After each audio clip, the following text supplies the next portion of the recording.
మోడీ గారు gold కొనబాకండి, foreign ట్రిప్పులు వెళ్ళబాకండి, కార్లు వేసుకు తిరగబాకండి, అవసరమైతే పబ్లిక్ ట్రాన్స్పోర్ట్లోనూ ఒక కారులో 3-4 కలిసి వెళ్ళమని చెప్తున్నారు. అంటే నాకు దేశ ఆర్థిక స్థితులు నాకు తెలియదు కాబట్టి మోడీ గారు అనుభవజ్ఞుడు, ఇప్పటికి 12 ఏళ్ల నుంచి ప్రధానమంత్రిగా చేస్తున్నారు కాబట్టి ఆయన మంచి చెప్తున్నాడేమో, నిజమే చెప్తున్నాడని నేను అనుకుంటున్నాను. అనుకుని నేనేది ఏంటంటే, మోడీ గారు, ప్రధానమంత్రి గారు, మీరు ఈ రాష్ట్ర ప్రజల్ని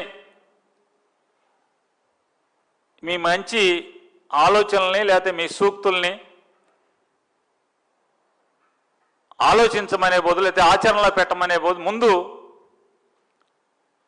మోడీ గారిని కూడా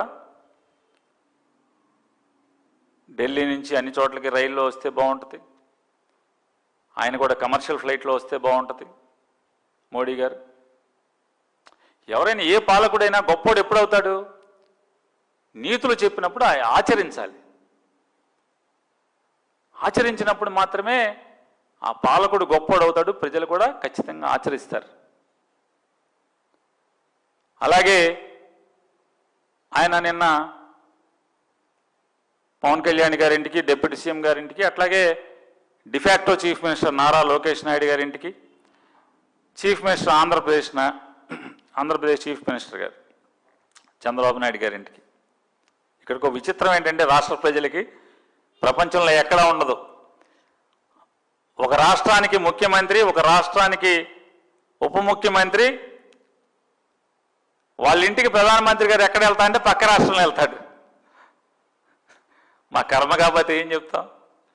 ఈ దేశ ప్రధాని ఆంధ్రప్రదేశ్ రాష్ట్ర ముఖ్యమంత్రి ఇంటికి, ఆంధ్రప్రదేశ్ రాష్ట్ర ఉప ముఖ్యమంత్రి ఇంటికి పక్క రాష్ట్రంలో, పరాయి రాష్ట్రంలో వెళ్ళే పరిస్థితి అంటే సేమ్ యాజ్ ఇట్ ఈజ్. ఎట్లా ఉందంటే, ఇన్నాకడ మీకు ఒకటి చెప్పడం మర్చిపోయాను. అమరావతి మొత్తం కూడా అద్దె రాజధాని. చంద్రబాబు నాయుడు గారు ఎంత దుర్మార్గం అంటే ఇది. అద్దె రాజధాని.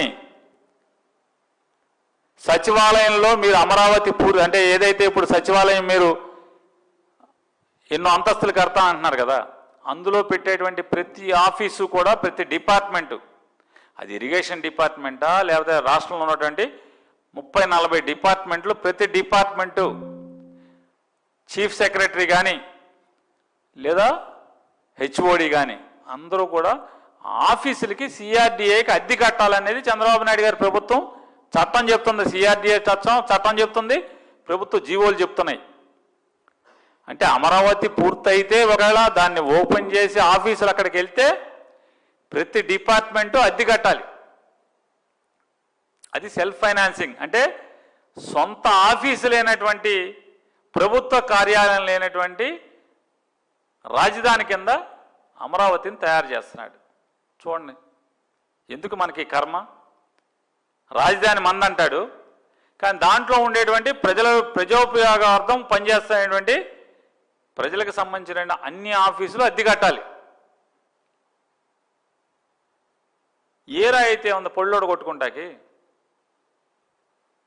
మోడీ గారు, మా ముఖ్యమంత్రి గారు, మా ఉప ముఖ్యమంత్రి గారు, అలాగే మా ముఖ్యమంత్రి గారి కుమారుడు ముగ్గురు ఖచ్చితంగా వారం శుక్రవారం హైదరాబాద్ వెళ్ళిపోవాలి.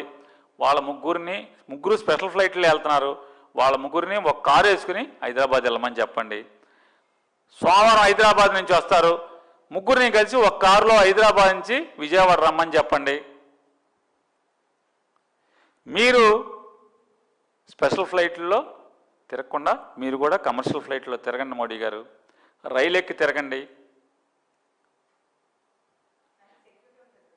అయ్యే చెప్పేది. వీళ్ళు చంద్రబాబు నాయుడు గారు ఉప ముఖ్యమంత్రి గారు, అలాగే వాళ్ళ అబ్బాయి గారు బెజవాడ కానీ రాష్ట్రంలో ఎక్కడ తిరిగినా 10 కారులో తిరుగుతున్నారు సార్.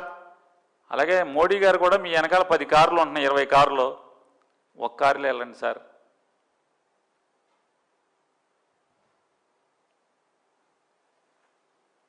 వీలైతే ఆయన దిగిపోయిన ముఖ్యమంత్రి గారు ఉన్నాడు, స్టాలిన్ గారు, ఆయన ఏదో చెప్తున్నాడు, సార్ మీరు భయపడ్డారు సార్, ట్రంప్ గారికి భయపడ్డారు సార్.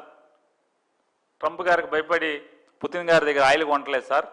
అక్కడ కొనండి సార్, ఈ బాధలు ఉండవు సార్, మనందరం కారేసి తిరగచ్చు, బస్సు ఎక్కి తిరగక్కర్లేదు, నలుగురు ఎదురు కలిసి ఒక కారులో వెళ్ళక్కర్లేదు సార్ అనేమో స్టాలిన్ గారు చెప్తున్నాడు.